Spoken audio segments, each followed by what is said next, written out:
What's good, everybody? It's your boy, O'Shea Duke Jackson, back at it again with another episode of the Celebrity Junk. Of course, maybe you guys understand there's a beef or a rift right now between Sneako and Andrew Tate. Sneako basically is an Andrew Tate grifter. He will do anything that Andrew Tate does, tries to be like Andrew Tate, converts to Islam. The guy doesn't have his own personality at all. My main, actually, I think pretty much almost everyone's main criticism about Sneako is that he comes off as a grifter, right? Whoever he is hanging out with at the time, he kind of adapts to their ideologies and he makes them his own, essentially. For example, when he first started to hang out with Fresh and Fit, he started to get more and more into the red pill. Then after that, he was constantly begging to be around Andrew Tate, and he even started to emulate his posture and even how he held his hands. This man would grift so hard, and he was sucking off Andrew Tate so hard to the point where he would even have his hand similar to him. You know how cringe this is? Look at this. Look at this. Why? Why are you going that far? But again, Sneako, like Myron and Fresh and Fit, these guys are not loyal to anything at all right? Now, you do know that Sneako is part Haitian. That's one thing to know. Sneako doesn't have a problem talking about, you know, Juneteenth or African Americans, but when people are coming down on Haiti, oh, he doesn't have a problem with it. The same thing like this guy, the big guy Mo over on Fresh and Fit. Doesn't have a problem with anybody else talking about other folks' communities. But soon as you talk about Haiti, all of a sudden these guys get into it. And Andrew Tate, who is a sellout, he's half black, half white. He loves to go and talk about how white men need to keep the white race going and white supremacy and things like that. And, you know, hey, they're supposed to be Muslims, right? I want you to hear what Sneako's gonna say. And it's not the whole entire story, but I want you to hear one part of the argument that Sneako has, and we're gonna come back. I have to point out the obvious. There's clearly been some sort of anger, some sort of jealousy, or perhaps some sort of emotional attachment to whatever, because I have been publicly defending Andrew Tate. Everybody has seen it relentlessly for years, to the point where it was a meme, where I was taking hits on my own reputation, to where people were making fun, oh, you're glazing, Taco, all this stuff. When they were in jail, do you know the amount of people that I had to debate, the amount of people that I had to go against defending your case? Never heard a word of thanks, never heard a word of consolation. That's fine. The truth is more important. I don't need to get approval. I don't care. If there's something incorrect happening to one of my brothers, I'm going to go and speak up for them. But very clear what everybody sees, you have not acknowledged any of that. You've never said a word of anything positive.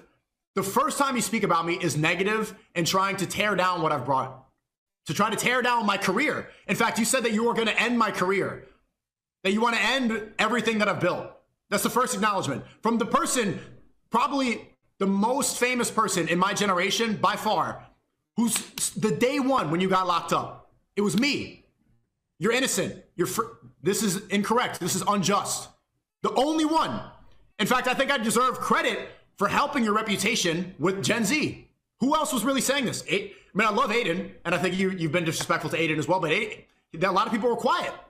A lot of people didn't say a word because they didn't want to risk their reputation in case that you were actually guilty.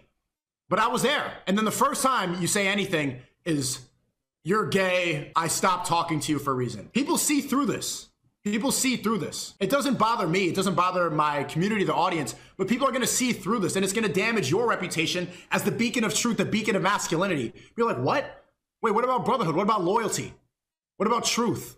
What did Sneako even say to make you this upset? What did Sneako say to trigger you to diss him publicly and then make a whole stream correcting him and threatening to, saying you want to fight, saying you want to end my career, to be boastful and prideful? In fact, the arrogance that everybody is seeing from this is proof that maybe people are going to start looking in different directions. If you want to keep the brand of Top G, you cannot hold on to this arrogance and pride that you so clearly have. And I'm not saying this is disrespect, but it's become evident to a lot of people. Because real masculinity is not being boastful. Real masculinity is not being prideful. Real masculinity is not flashiness and cars and look how strong and rich I am. Money does not make your masculinity. In fact, it's the opposite. Being humble, being respectful, being generous, being kind. All these attributes that you don't really speak about it. That you do touch on them sometimes, but that's what really makes a real man. Respect, truth, kindness, generosity, this stuff. Not flashy, strong, shirt off, all this. I get that it's provocative for the stream and it brings people in. And one thing I hear you say all the time, Andrew, is that young people need an action movie star to look up to. I need to be the top G. I'm a symbol for the young generation with this. But what they also need is somebody to look up to who's not arrogant, who's not prideful about this, who's willing to admit when they're wrong. Let's hear what Andrew Tate has to say in response. No, Sneako, that's not what happened. You did not give a fair criticism based on Islam. Firstly, it is not your job in Islam to criticize anybody. That's the first thing. Second thing, you questioned my faith and called me a Jew. So you were responded to in kind. You cannot be a passive-aggressive little girl. I understand you're young. But if you talk that way to people, you're going to be responded to a certain way. And you do it all the time. It's not just me. It's just who you are. You're very, like, smarmy, snarky. That's who you are. That's fine. But you deserved it. And you got brutally wrecked because you deserved it. Because you can't call me a Jew. And also, just because you've been Saudi and I've been trapped on house arrest, you don't get to be a better Muslim than me and tell me how the world works either, friend. Right? So, no hard feelings. But you fucking deserved it, right? If you said it in person, I would have knocked your ass out, and I would have helped you get up afterwards and said, sorry, sir, I had to break your jaw. Sometimes things just have to happen, you know? I know you think you're a tough guy because Strickland couldn't finish you. I'll finish you. Don't worry about that. I'm built different. Now, this whole thing is convoluted. It deals with race. It deals with who's a real Muslim. It deals with, you know, who can tell people morally what to do. All of this is what these guys are doing. But let me tell you something about the manosphere guys. And it even happened in the black manosphere community too. When women are no longer the issue, these guys will turn on each other, okay? I know it. I've made the mistake myself. And guys, the problem that you're gonna see with a lot of the men's issues and men's right issues, it's not gonna be women as much as we think. That's what I've learned. I know guys don't like it. I know guys don't want me to say that, but it's true, okay?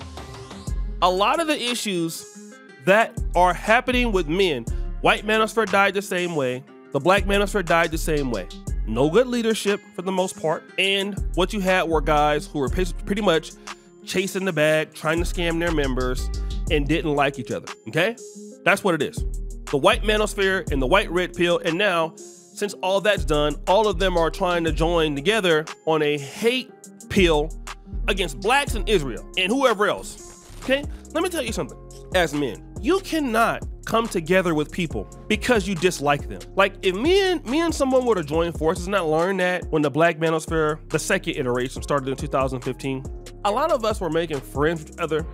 And not because people hated the black community or hated black women, but it was just basically, we didn't like the way things were going. And it's something that needed to be called out. Black men needed to get, you know, have a voice. But it didn't really start, all of us were not really so concerned about the betterment of black men, about giving black men more opportunities. That wasn't the case. So we kind of got together based on, let me say, being disappointed or our frustration. And it's okay to get along with people based on frustration, but it's short-lived. It has to lead to something else. And the guys who founded the black manosphere had different ideas and had different motives. The second generation. True, that's why we didn't work out.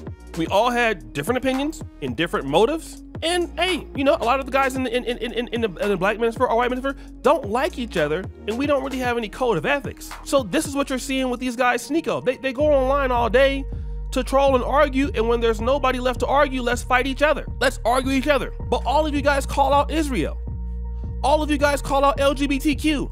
All of you guys call out Democrats. All of you guys call out Kamala Harris. So you shouldn't really have a problem, but you have a problem because all of you are grifters and you're jealous of each other. And you guys can't help each other because you guys think that you're like God. There's no humility there at all. Sneako is a grifter. Andrew Tate is a grifter. Now you guys are going from the manosphere to the red pill. Oh, I'm not really in the red pill, to something else, wherever the money is. And you guys have no real backbone.